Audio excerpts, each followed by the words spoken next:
既然诸位对本官有所质疑，为保公正，本官愿辞去主考官之职，赴大理寺接受调查。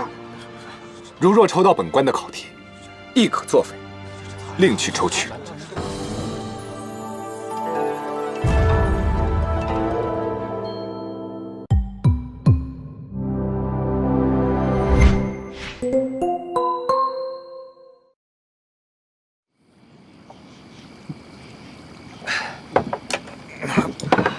听说此刻，半月楼已经被中书省王舍人的内职给包下来了。科考在即，他竟然敢如此招摇享乐。人家什么身份？我等什么身份？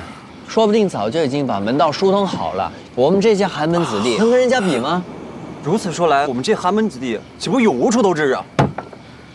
喝酒吧。这儿有。 哎，你们听，哪儿有嘘声？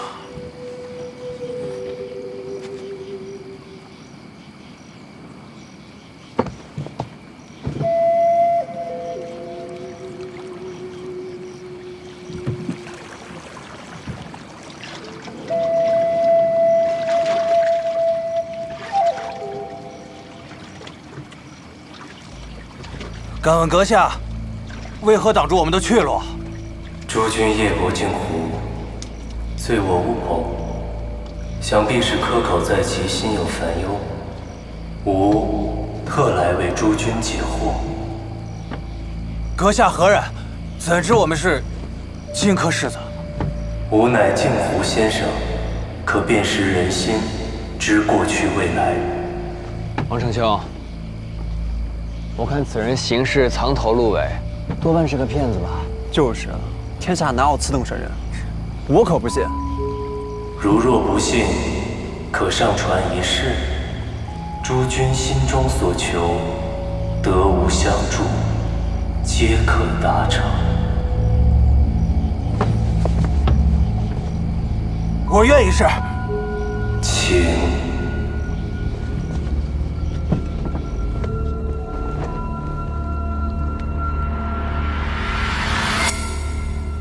请坐。敢问先生如何为我解惑？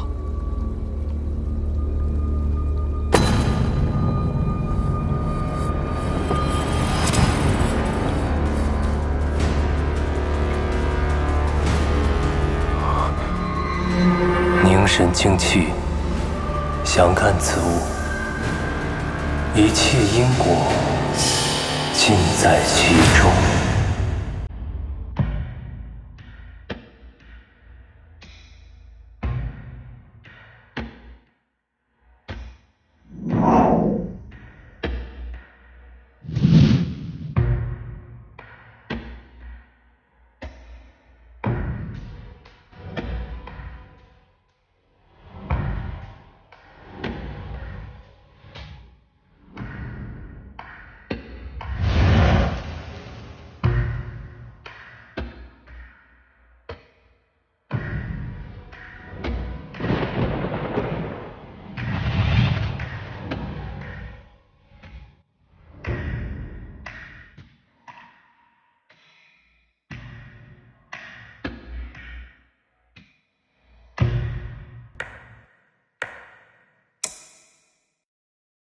话说那一夜，月色皎皎，熏声悠悠，镜湖先生乘一叶扁舟破雾而来。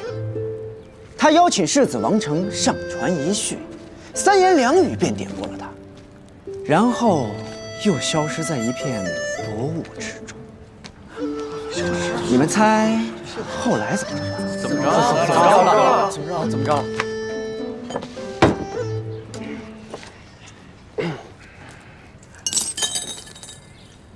下注了！星河状元花落谁家？下注了！我这个什么的？哎，大家快来看看啊！科举及第秘籍30文一本，30文一本。科举及第秘籍。第二日，王成便写出了数篇文章，向司贤书局投了稿。那书局刊印的京都驿使，乃是世宗令韩大人的必读之物。这不出几日啊，王成便被韩大人相中了，收为了门下弟子。哎，这王成岂不是发达了？对呀。哎，诸位，这不只是王成啊，那晚同去3人都被镜湖先生一一勘破心中所求，还指点迷津，并祝他们得偿所愿。我们都没有什么好字儿。总之啊，但凡是世子能遇到的疑问，这镜湖先生都能为他们一一。张兄，你怎么回来了？不讲了啊！今天先散了啊！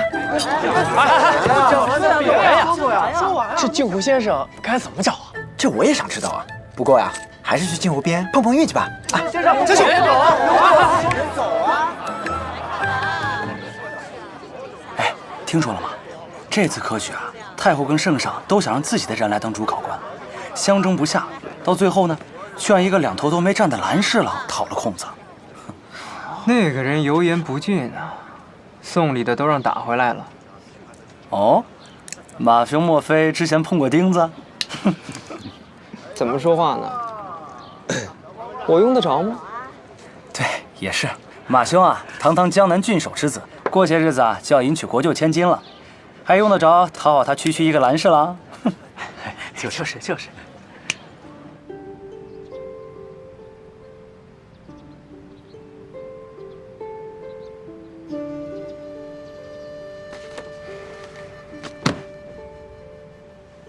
没想到这主考官之位竟落到了我头上，世人皆说我是鹬蚌相争，渔翁得利，只怕圣上此举另有深意。是，看来接下来咱们的行事须得万分小心了。事已至此，只得尽力处决。张兄，你可不知道，我最近天天求神拜佛，只盼你早日回京。我都吃了半个月的素了，可把你盼回来了。心结解开了呗。那就好，看，一定是佛祖显灵了。走，走。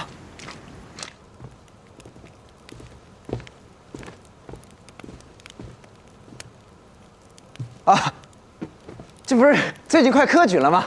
我这临时抱抱佛脚。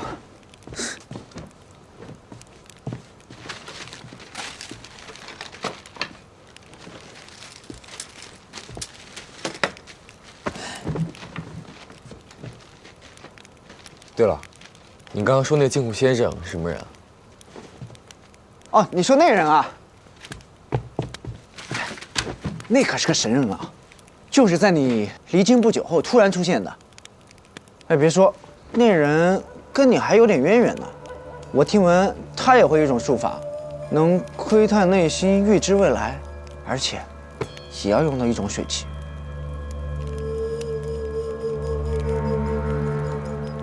难道他也会净化水月？大人，我已经在镜湖边上查看过了，却全然没有发现镜湖先生的半点踪迹。此事实在蹊跷。既然摩罗族的复仇者已经死在了玄机府，为何又冒出来一个镜湖先生？前尘往事扑朔迷离，但既然此人会镜花水月，就一定同摩罗族有关。找到他，或许会有新的传奇。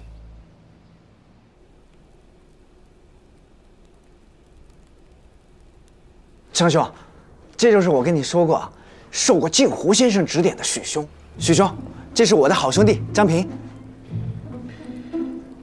我知道二位来所为何事，但我已经不能再多说了。现在整个京城都在讨论这件事情，就连主考官蓝大人都被惊动了。我怕再传下去，我是要惹祸上身啊！许兄，咱们俩在京城是什么关系啊？你就帮帮我呗，我保证，张兄就是问几个问题，绝不外传。来，走，来，绝不外传，绝不外传。你问吧。听说镜湖先生能够窥探人的内心，是真的吗？当然是真的了。我一开始也不相信，但是镜湖先生一下就猜到了我正在寻找薛儒编撰的《四书真注》。这本书在江湖上失传已久。那晚，镜湖先生跟我说，让我回去之后多做善事，积攒福报。我就沿街给那些流民啊、乞丐啊发放些吃食。结果，你猜怎么着？有一个乞丐，非说不肯白吃我的，拿一个旧的木盒跟我交换。我拿回来打开一看，好家伙！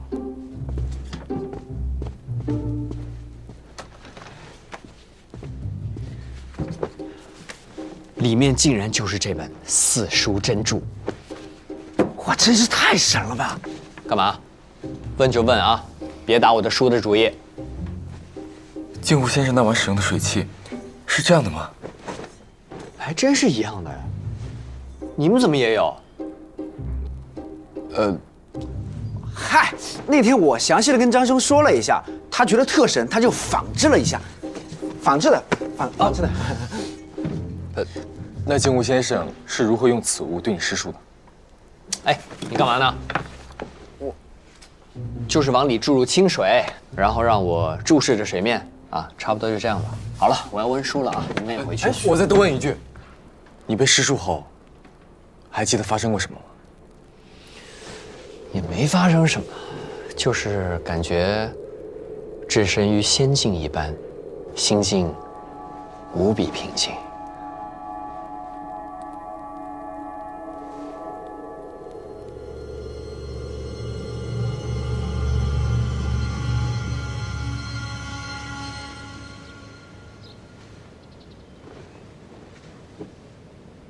今科共备4道考题，由3位大人与下官分别出题，再由2位监考官见证封存。待科考当日，现场抽取其一。不知3位大人对此有何异议？老夫等人均无异议。那便请3位大人与下官封存考题。张兄，你到底弄清楚了吗？镜湖先生用的到底是不是净化水月啊？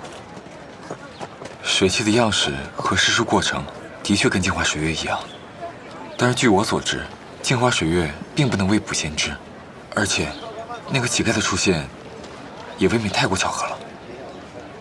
得，算我们又白跑一趟。也不是，既然他也有水器，就说明他和摩罗族有关系。不过，我总觉得他别有居心。怎么还别有居心了呢？更奇怪的是，镜湖的湖水来自地下，与外界并不连通，外面的船不可能进来。镜湖先生的船，又是如何做到神秘出现，又神秘失踪的呢？我觉得吧，咱们就别瞎想了。听说那镜湖先生是湖上白鹤所化，自然来去神变，岂是我们这种凡人能够窥破的？你先回家吧，我再想想。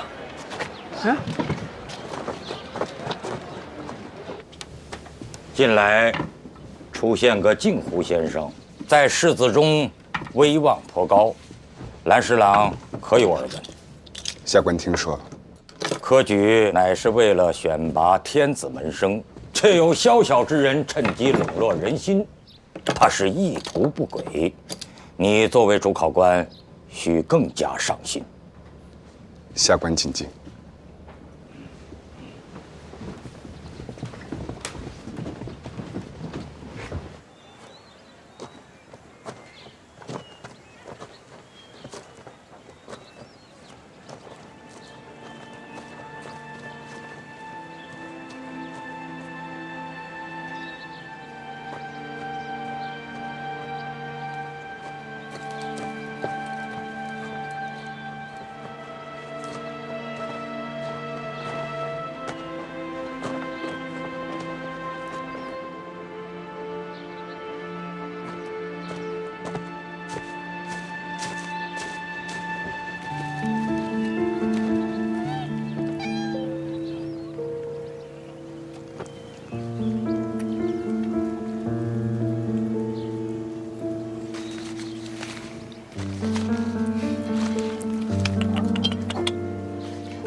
哎，你说，咱们都来了5天了，也没碰到镜湖先生。那天晚上我怎么没跟王承兄一同泛舟呢？也不至于天天在这守株待兔。来都来了，要不咱们还是去湖上碰碰。哎，陈超，你怎么也来了？你不是在家温书备考吗？哎，别提了，我这半吊书袋啊，的书袋啊，临时抱佛脚是没用，还是抱个真佛吧。来，给。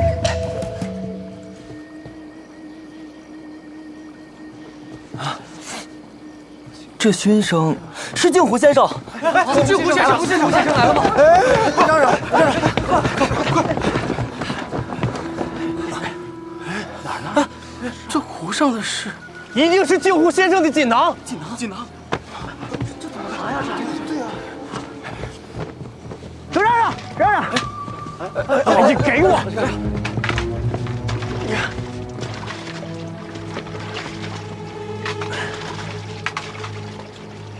这个，来，看看，写的什么呀？哥，共愿秋为，鬼有鬼，有鬼，这是什么意思？这是。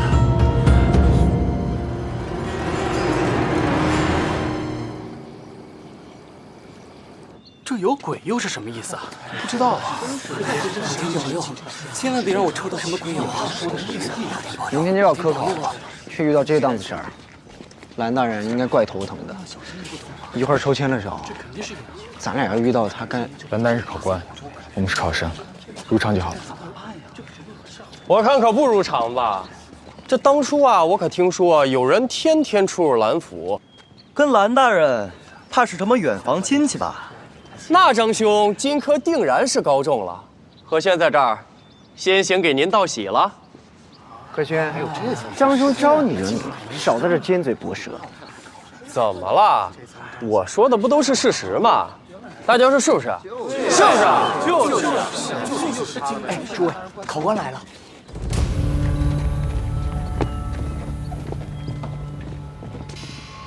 我二人乃礼部员外郎邵志、季文，皆为经科监考官。依照惯例，考生须于考前1日抽取座次，由我二人亲自监督，以示公正。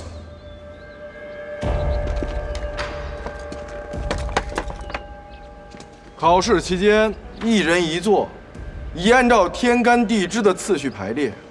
签上所写乃是座位的号牌。现在，请所有考生排成2队，开始抽签。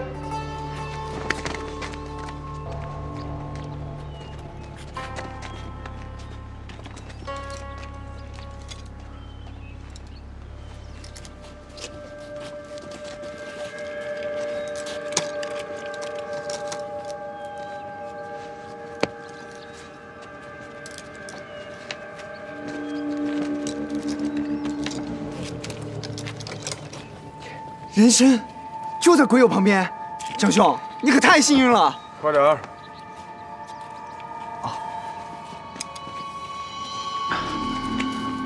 皇天奥土，保佑我不要抽到鬼友。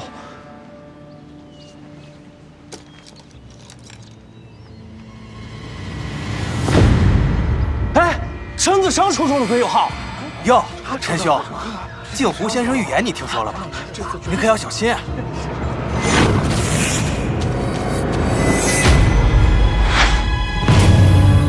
是啊，陈兄，这镜湖先生的预言可是很准的。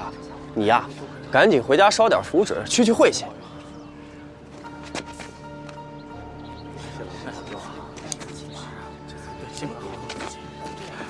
哎，陈兄，怎么走了？怎么走了？切，不考了，装什么清高？不就会写几篇文章吗？有什么了不起？就看不惯他那鸟样。陈兄不就平时帮人带笔，补贴家用？你们何必如此刻薄？行了，快点抽签。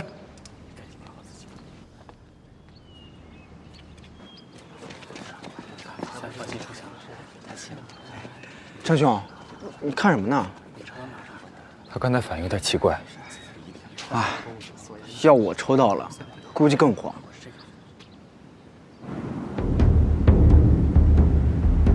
诸世子，经查验无误，进入考场后需找到号牌对应座位，自行就座。本次科考为时3天，于今日4时正式开始。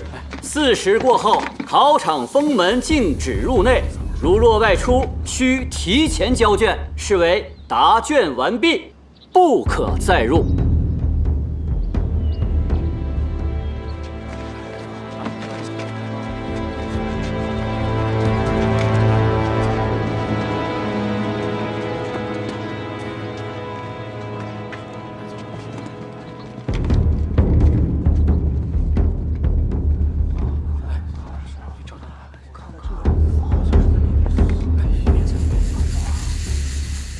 张兄，在那儿。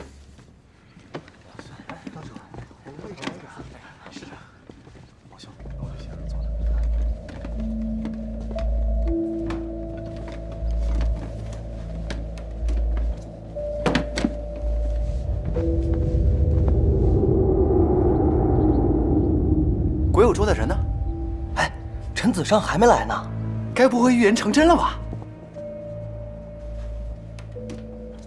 张兄，张兄，今儿一直没见到陈子尚，离开考就半个时辰了，他不会不敢来考试了吧？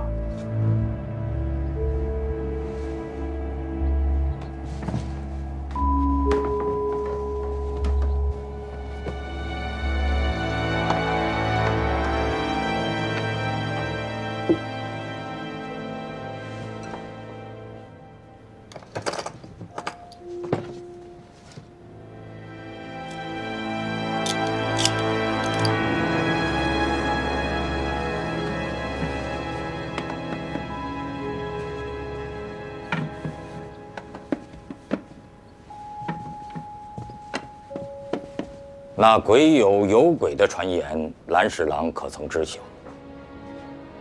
科举乃国之要务，务须谨慎。下官已派人加强公园周围的巡逻，仔细验查考场的陈设，并未发现不妥。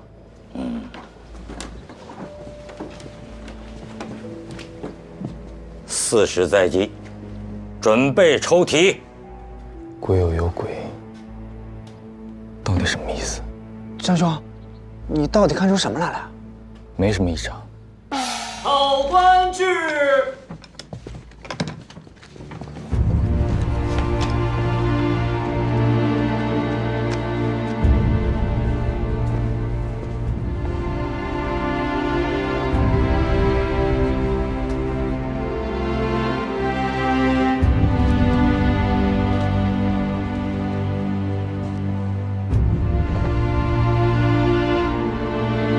40到。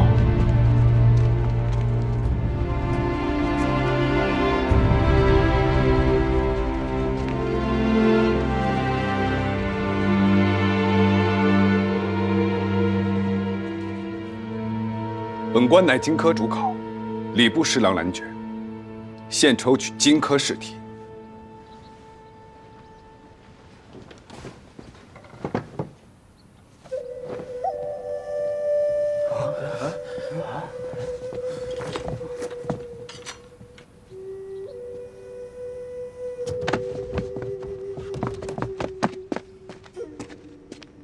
是镜湖先生！镜湖先生，走，快看到甲方，快！在哪儿呢？哎，快看！在那边，上面，在那儿。又有警察！快，镜湖先生在帮我们。对，是不是镜湖先生又有什么约言啊？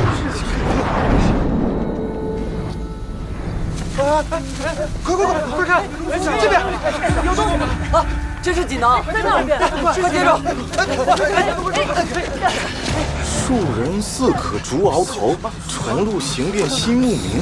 若无足定金镶玉，空有正欲四方情。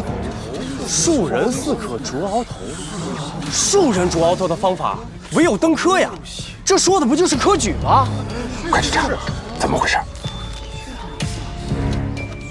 若无足定金镶玉，空有正欲，四方勤。意思是说，如果没有足够的钱财，就只能空有一腔抱负吗？没有钱财，空有抱负又是什么意思啊？难道说有人早就用钱财贿赂了考官？那我们这些没钱的不就白来了？是不是？对啊，鬼有鬼啊！难道指的就是这场科考舞弊？这试题恐怕已经泄露了。不行，今天必须给个说法！必须给！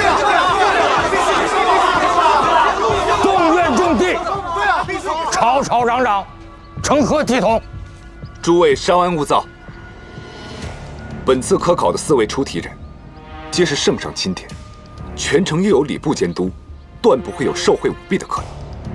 如若再有人危言耸听，扰乱考场秩序，本官将按照本朝的律法，将其除名严惩。蓝大人，您这是要排除异己，公然打压我们吗？哎，不对呀，这句“若无足定金镶玉”，莫非说的就是蓝大人？对呀，金镶玉，金镶玉嘛，绝不就是金镶玉啊！请3位随本官移步内堂。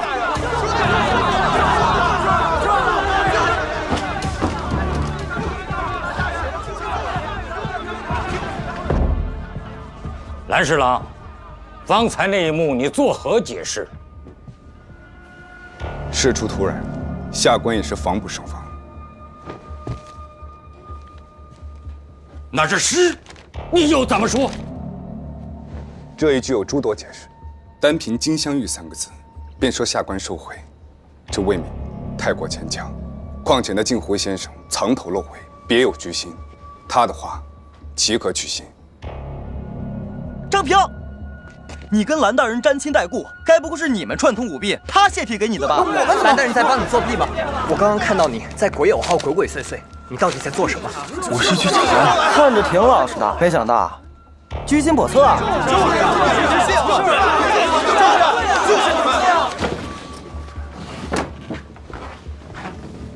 禀告4位大人，下官带人在附近一带搜寻，并未发现是何处传来的熏声，也未发现是何人放的纸鸢。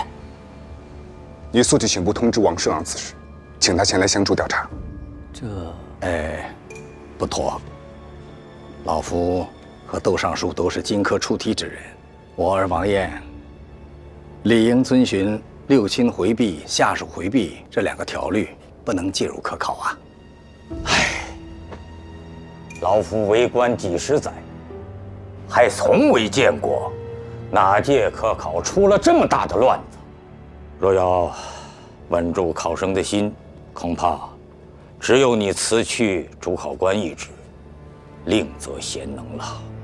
下官既没泄题，又没有收受贿赂，若因这字条上的含沙射影便请辞，那岂不是正遂了这奸人之意？你们一个个红口白牙的胡说八道！张兄怎么可能跟蓝大人串通舞弊？我看有鬼的就是他，不能让此等舞弊之人跟我们一同参加科考，对我等太不公平。对，妹妹怎么回事？好像是闹起来了。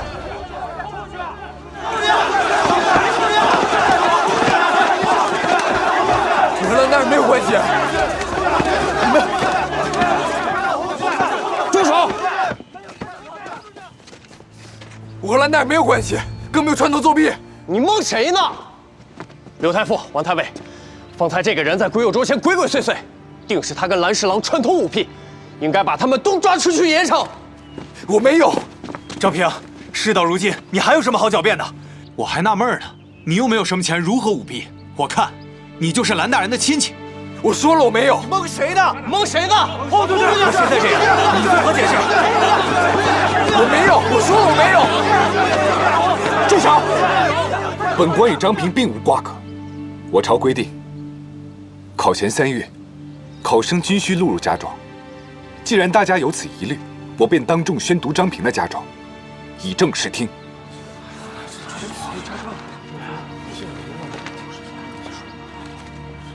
张平，冠西川郡李家店人士，曾祖吴，祖吴。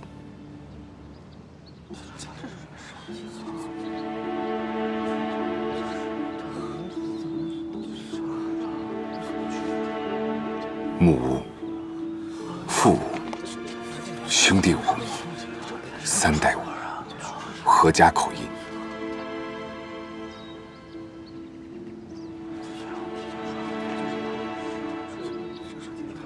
本官知道你们寒窗苦读多年，其中的艰苦，本官深有体会。今日，既然诸位对本官有所质疑，为保公正，本官愿辞去主考官之职，赴大理寺接受调查。如若抽到本官的考题，亦可作废，另去抽取。